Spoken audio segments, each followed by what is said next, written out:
Why you keep sabotaging your own success. The harsh truth is this: you're not being held back by your potential, your talent, your intelligence, or your opportunities. You're being held back by the quiet, subtle, invisible ways you sabotage your own success without even realizing it. And the most painful part is that you're not doing it because you're weak or lazy or incapable. You're doing it because your mind is trying to protect you from discomfort, uncertainty, and change. Today, I want to break down exactly why you keep sabotaging your own success, the hidden patterns that keep you stuck, and how to finally break free from the cycle that's been holding you back for years. Because once you understand the psychology behind self-sabotage, you'll finally see that the enemy isn't your circumstances. It's the outdated version of you that's afraid of who you could become. The first reason you sabotage your success is you're afraid of failure, not because failure is painful, but because failure threatens your identity. If you try and fail, it confirms your deepest fear, that you're not enough. So instead of risking that pain, you procrastinate, you delay, you avoid, you distract yourself, because if you never fully try, you never have to fully fail.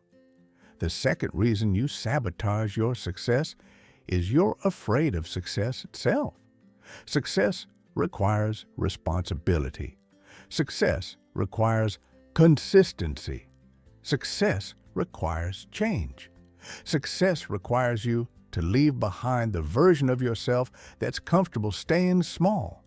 And even though you want a better life, a part of you fears what that life demands. The third reason you sabotage your success is you don't believe you deserve it. Deep down, you still see yourself as the person who struggles, the person who quits, the person who's not good enough, the person who doesn't win. And because your identity hasn't upgraded, your actions can't either. You can't outperform the story you tell yourself.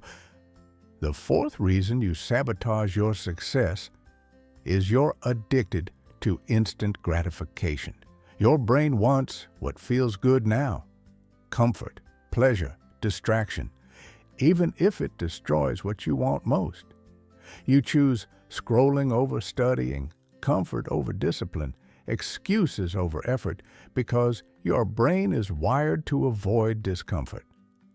The fifth reason you sabotage your success is you're surrounded by people who reinforce your old identity. People who don't grow don't want you to grow. People who settle don't want you to rise. People who fear change don't want you to change. And without realizing it, you shrink yourself to fit the environment you've outgrown. The sixth reason you sabotage your success is you break promises to yourself. You say you'll wake up early, but you hit snooze. You say you'll start the project, but you procrastinate. You say you'll change your habits, but you don't follow through. Every broken promise destroys your self-trust, and without self-trust, you cannot build success. The seventh reason you sabotage your success is you overthink instead of acting. You analyze, plan, research, prepare, but you don't execute. Overthinking feels productive, but it's just fear wearing a mask. The eighth reason you sabotage your success is you're emotionally reactive. You let your feelings decide your actions. If you're tired, you quit. If you're stressed, you avoid. If you're scared, you stop. Successful people act based on commitment, not emotion. The ninth reason you sabotage your success is you're still attached to your past. You let old mistakes define you. You let old failures haunt you. You let old versions of yourself dictate your future. You're trying to build a new life while dragging the weight of who you used to be.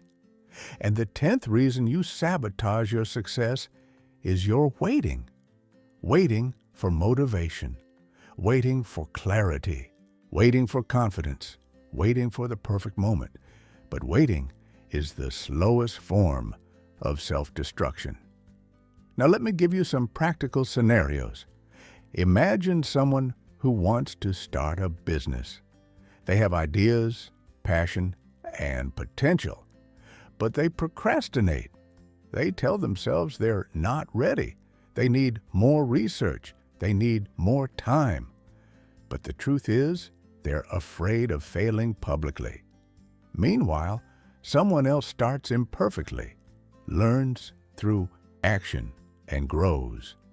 After a year, one person is still planning and the other is succeeding. Or imagine someone who wants to get fit. They buy workout clothes, watch fitness videos, plan routines, but they skip workouts because they don't feel like it. They sabotage themselves because they're attached to the identity of someone who quits. Meanwhile, someone else trains even when they're tired, even when they're unmotivated, even when it's uncomfortable, and they transform. Or imagine someone who wants to grow but is surrounded by people who settle. They try to change, but their environment pulls them back. They sabotage themselves by staying in circles that keep them small. Meanwhile, someone else chooses to spend time alone rather than stay stuck. And their life evolves. Now let me tell you a story.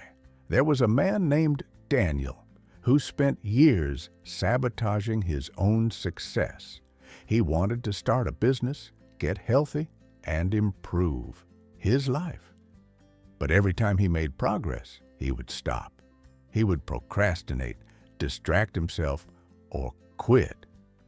One day, he heard someone say, "You're not afraid of failing.